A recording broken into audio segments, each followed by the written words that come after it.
Hello বন্ধুরা, হাতখানে এই যে এদিক দিয়ে আবার ধরবেন, দেখেন তেন পেন্সিলে লিখবেন, পেন্সিল বোর্ড দাগে। চলেন চলেন করা যাক বন্ধুরা। এ দেখো, এটা ভুলবেন, আবার ভুলো আবার এই দেখেন, এদিক দিয়ে হাঁটতে হবে। দেখেন এই দেখেন লাগাইছে, দেখছেন? Bye bye. না বন্ধুরা, বন্ধুরা একটা তোমাদের আমি লিখতেছি এখন, তোমরা একটা লাইক করে দেন।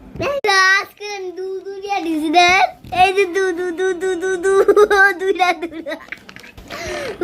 বন্ধুরা, ও দেখতে হয়ে গেছে মাত্রই, এখন কালার করে যাক। Bye bye. হ্যালো বন্ধুরা, জেলবি আপু দিছে, আমার আপু নিছে। বন্ধুরা আমার হয়ে গেছে, দেখেন কত সুন্দর হয়েছে। তোমরা এমন করতে চাও তাহলে একটা লাইক করে দেন। Bye bye. তোমরা জেলাপি নিতে